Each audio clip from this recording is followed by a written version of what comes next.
नमस्कार दोस्तों, मैं हूँ आरती प्रजापति यूट्यूब चैनल पर आप सभी का हार्दिक स्वागत करती हूँ। दोस्तों, आज हम बात करने वाले हैं पीएचडी एडमिशन नोटिफिकेशन की।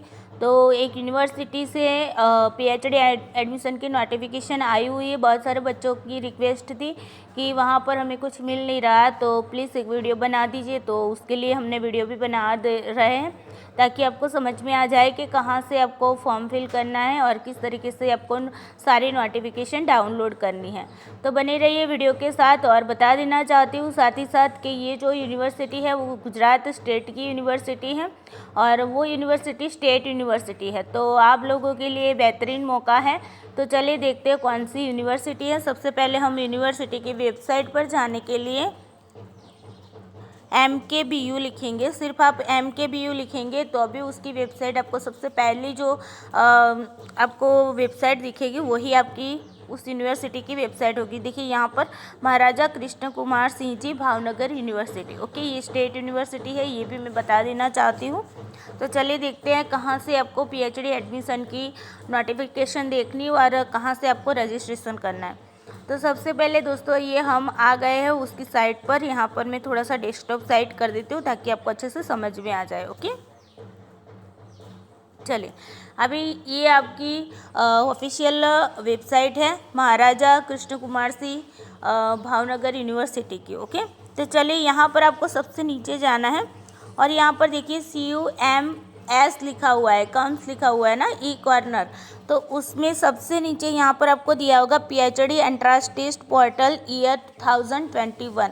अब देखिए आपको इसी पोर्टल पर जाना है, इसी पर क्लिक करना है। जैसे मैंने यहाँ पर क्लिक किया तो यहाँ पर एक आपकी और पेज खुल गया और जो पेज खुला है वो आपका क्या है, पीएचडी का पेज है। ओके, तो अभी देखिए यहाँ पर आपको इम्पोर्टेंट इवेंट्स भी दिया हुआ है, ओके, और डेट के साथ दिया हुआ है। तो सबसे पहले देख लेते हैं कि यहाँ पर दिया है कि ऑनलाइन रजिस्ट्रेशन जो है उसकी डेट क्या है। तो ऑनलाइन रजिस्ट्रेशन की डेट शुरू हो चुकी है, आज 24 अगस्त है। ओके, 21 अगस्त को ये फॉर्म फिल होना स्टार्ट हो गया है। ओके, अब देखिए इसकी लास्ट डेट कौन सी है, तो यहाँ पर आप देख सकते हो उसकी लास्ट डेट है 4 सितंबर। ओके, यानी कि 4 सितंबर को ये लास्ट दिन होगा आपका फॉर्म फिल करने का।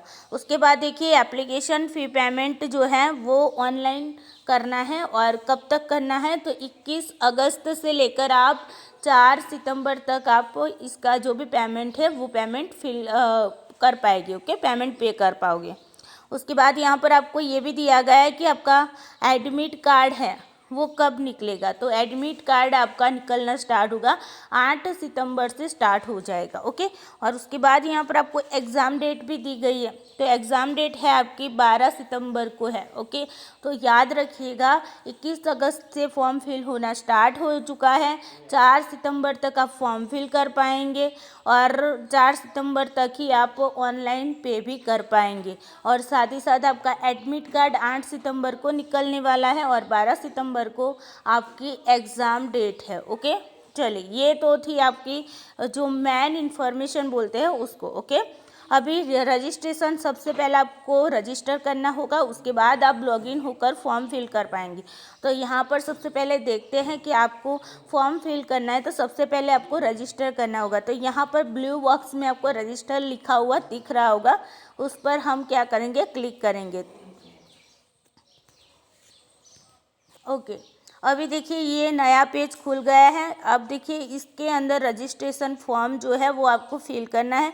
तो यहाँ पर आप देख सकते हैं सबसे पहले आपको यहाँ पर कैंडिडेट का फर्स्ट नेम लिखना है। ओके, और जो भी आपका सर्टिफिकेट है उस सर्टिफिकेट के हिसाब से यहाँ पर लिखना है। यहाँ पर ये भी दिया है कि हाई स्कूल का जो सर्टिफिकेट होता है ना आपका, उसी में जो नाम आपका पहले दिया है, कैंडिडेट का जो भी नाम दिया है वही नाम आपको यहाँ पर फिल करना है। ओके, हाई स्कूल वाला मतलब कि आपका जो 12th का जो सर्टिफिकेट होता है ना, तो 12th के सर्टिफिकेट के हिसाब से यहाँ पर आपको कैंडिडेट का यानी कि आपका खुद का नाम यहाँ पर फिल करना है। ओके, उसके बाद कैंडिडेट मिडल्स नेम, जो भी उसका मिडल नेम आपके पिताजी का नाम होगा। ओके, या लड़कियाँ होंगी तो उन्होंने शायद मान लीजिए कि नेम चेंज करवा दिया है तो फादर की जगह हस्बैंड का भी ऐड कर सकते हो। ओके, वैसे तो यहाँ पर साफ साफ लिखा गया है कि जो नाम है वो आपको हाई स्कूल के सर्टिफिकेट के हिसाब से लिखना है। ओके, तो उसी हिसाब से आप यहाँ पर लिखिएगा।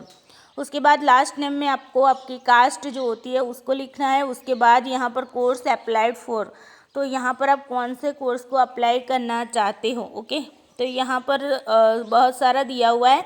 जो कॉमर्स वाले स्टूडेंट होंगे वो कॉमर्स फैकल्टी करेंगे, आर्ट्स वाले होंगे वो आर्ट्स फैकल्टी करेंगे। जिन लोगों ने एमएड किया हुआ है तो वो लोग फैकल्टी ऑफ एजुकेशन करेंगे। ओके, उसके बाद देखिए मेडिकल वाले हैं तो मेडिकल का करेंगे, साइंस वाले साइंस का करेंगे। ओके, रूरल साइंस वाले रूरल साइंस को करेंगे। उसके बाद है मैनेजमेंट वाले हैं तो मैनेजमेंट वाले मैनेजमेंट पर क्लिक करेंगे। और उसके बाद है होम्योपैथिक। ओके, तो ये सारा यहाँ पर आपको दिया हुआ है। तो आपको अब तय करना है आप कौन से फैकल्टी में, आर्ट्स कॉमर्स साइंस में आते हैं या फिर अदर जो भी यहाँ पर दी हुई है उनमें से जहाँ पर भी आपने स्टडी जिस फैकल्टी से की है उसको यहाँ पर आपको चूज़ करना है। ओके, उसके बाद देखिए आपको सब्जेक्ट सिलेक्ट करना है। तो जैसे यहाँ पर मान लीजिए कि मैं अभी जस्ट एग्जांपल के तौर पर यहाँ पर आर्ट्स कर दी, तो यहाँ पर देखिए आपके सब्जेक्ट जो होंगे ना वो भी खुल जाएंगे। तो यहाँ पर देखिए जितने सब्जेक्ट यहाँ दिए हुए हैं आर्ट्स के अंदर, इतने ही सब्जेक्ट में आप एग्ज़ाम दे पाएंगे। ये आर्ट्स की बात करें। ओके, कॉमर्स में भी अलग होंगे लेकिन यहाँ पर आर्ट्स की बात है तो आर्ट्स में इतने सब्जेक्ट है, इकोनॉमिक्स है, इंग्लिश है, गुजराती है, हिंदी है, हिस्ट्री है, साइकोलॉजी, संस्कृत और सोशियोलॉजी। इतने सब्जेक्ट वाले स्टूडेंट ही यहाँ पर फॉर्म फिल कर पाएंगे। ओके, अभी कॉमर्स का भी देख लेते हैं। तो देखिए ये है आपका कॉमर्स का और यहाँ पर हम लिस्ट देखिए कॉमर्स में तो आपका सिर्फ कॉमर्स ही आएगा। ओके, तो ये सारी डिटेल्स आपको देखकर फिल करनी है। उसके बाद है आपका क्वेश्चन पेपर की जो लैंग्वेज है, तो पहले हम यहाँ पर आर्ट्स कर देते हैं और यहाँ पर मैं साइकोलॉजी कर देती हूँ। ओके, क्योंकि मेरा सब्जेक्ट साइकोलॉजी है। चले, अब क्वेश्चन पेपर की जो लैंग्वेज आती है उस लैंग्वेज में आपको इंग्लिश में एग्ज़ाम क्वेश्चन पेपर चाहिए या गुजराती में, तो यहाँ पर आपको दो ऑप्शन दे रहा है, इंग्लिश और गुजराती। ओके, हिंदी नहीं है। तो जो भी आउट स्टेट वाले बच्चे अगर फॉर्म फिल करने वाले हो तो वो लोग ध्यान रखिए, यहाँ पर दो ही लैंग्वेज में आपका क्वेश्चन पेपर होगा, एक इंग्लिश या तो गुजराती। गुजराती शायद आपको आता होगा तो ठीक है, वरना आप लोग इंग्लिश ही रखिएगा। ओके, और जो लोग गुजराती हैं वो लोग जिनको इंग्लिश नहीं आता है वो लोग गुजराती में फिल कर सकते हैं। ओके, चलो उसके बाद देखते हैं, अभी मैं इसको थोड़ा सा फिल कर देती हूँ। ओके, अभी जेंडर की बात है, मेल फीमेल ट्रांसजेंडर, वो तो आप लोग समझ गए होंगे। ओके, उसके बाद देखिए हैंडीकैप्ड है तो फिर यस करना है, नहीं है तो नो करना है। उसके बाद आपकी कैटेगरी आती है, तो यहाँ पर आपकी जो भी कैटेगरी बन रही है, जनरल कैटेगरी के हैं, EWS के हैं, SCBC के हैं, OBC है, SC है, ST है। अब देखिए यहाँ पर कन्फ्यूज़न थोड़ी सी ये रहेगी कि SCBC और OBC दोनों तो एक ही होता है ना, तो यहाँ पर कौन सी लगेगी। तो जिन लोगों को हम OBC में रखते ना वो लोग SCBC ही करेंगे। ओके, उनके पास सर्टिफिकेट होगा, तो ये थोड़ा सा देखकर आप लोग करिएगा। ओके, उसके बाद देखते हैं डेट ऑफ बर्थ लगानी है आपको, आपकी जो भी बर्थ डेट है उसको यहाँ पर फिल करना है। उसके बाद आपका email ID, confirm email address आपको यहाँ पर, यानी कि जो भी ईमेल आईडी लिख रहे हो उसी को कंफर्म करना है। ओके, ईमेल आईडी भी वैसे लिखना है जो आप अभी रेगुलर यूज़ कर रहे हैं, ताकि उन लोगों को कोई भी, मान लीजिए कि आपने एग्ज़ाम पास कर ली तो उसके बाद की जो भी प्रोसेस होती है वो आपको मेल के द्वारा मैसेज कर सके। ओके, तो ईमेल आईडी वही लिखनी है जो आपकी अवेलेबल हो अभी। ओके, उसके बाद मोबाइल नंबर लिखना है, फिर आपका उसमें OTP आएगा ईमेल का। ओके, और मोबाइल OTP भी आएगा, तो दोनों को यहाँ पर आपको लिखना है। उसके बाद देखो कैप्चा कोड करना है और फिर यहाँ पर आपको बॉक्स दिख रहा है ना, आई अंडरस्टैंड वाला जो पैराग्राफ दिया है उसके आगे बॉक्स में, तो वहाँ पर आपको टिक करके यहाँ पर सबमिट एंड कंटिन्यू कर देना है। ओके, जैसे ही सबमिट कंटिन्यू करेंगे उसके बाद आपका जो भी पासवर्ड वगैरह होगा वो आ जाएगा। अभी देखिए ये रजिस्ट्रेशन फॉर्म इतना भरना है, उसके बाद आपका आते हैं, हम बैक चलते हैं। ओके, उसके बाद आपको यहाँ पर लॉगिन करना होगा। लॉगिन में देखिए आपको, ओके, यहाँ पर जैसे ही लॉगिन करोगे ना तब जाकर लॉगिन करोगे तो आपका एप्लीकेशन नंबर आएगा, डेट बर्थ डालना होगा, ओके, और कैप्चा कोड करना है और उसके बाद लॉगिन होना है। लॉगिन के बाद जो भी आपके एजुकेशनल जो भी आपको क्वालिफ़िकेशंस वगैरह मांगी होगी तो उसको आपको वहाँ पर फिल करना होगा, ओके। तो ये था दोस्तों आपका जो पीएचडी का रजिस्ट्रेशन फॉर्म कैसे फिल करना है, कहाँ से ढूंढना है, सारा हमने आपको बता दिया है। अब देखिए उसके बाद थोड़ी सी नोटिफिकेशन कहाँ से डाउनलोड करनी है वो सारी बातें बता देती हूँ।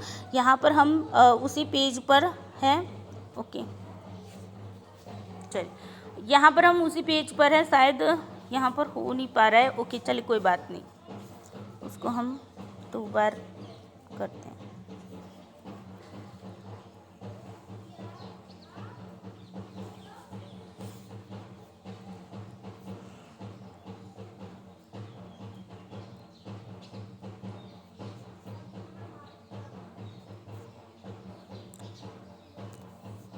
ओके चलिए अभी ना ये मेन पेज जो था उसमें से हमने जो पीएचडी वाला पेज खोला था वहीं पर भी हमें जब हमने रजिस्टर और लॉगिन किया उसके बाद आपको ना नीचे की ओर देखना है, यहाँ पर सारी इंस्ट्रक्शन दिया हुआ है आपको कैसे एप्लीकेशन फॉर्म भरना है वो सारा।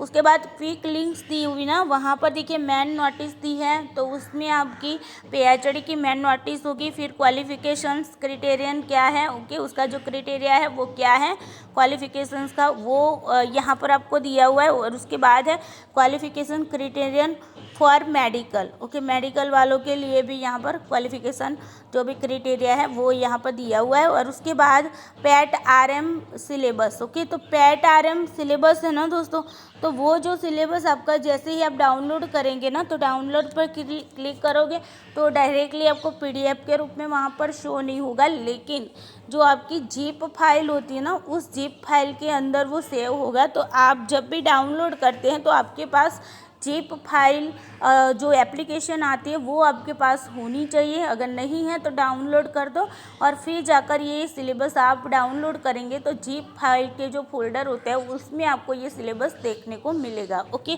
तो ये सारी जानकारी थी आपकी और आई होप आपको यहाँ से सारी समझ में आ गया होगा किस तरीके से कहाँ पर जाना है, बच्चों को कंफ्यूज नहीं होना है।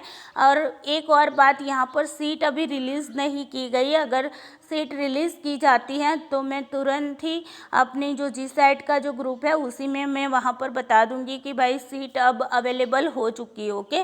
तो जिन लोगों ने मेरी वो जो ग्रुप है जीसैट का वो ज्वाइन नहीं किया है तो वो बच्चे ज्वाइन कर ले ताकि वहाँ से आपको सारी इन्फॉर्मेशन जीसैट की तो वैसे भी डेली मिलती है, लेकिन ये जो पीएचडी की जो नोटिफिकेशन आती है बीच बीच में तो वो भी आपको वहाँ पर मिलती रहेगी। तो आई होप आपको अच्छे से समझ में आ गया होगा कहाँ से रजिस्ट्रेशन करना है, कैसे फॉर्म फिल करना है और कैसे सारी जो डॉक्यूमेंट्स जो भी सिलेबस वगैरह जो है वो कहाँ से आपको डाउनलोड करना है। तो चलिए दोस्तों आज के लिए इतना ही, थैंक यू सो मच।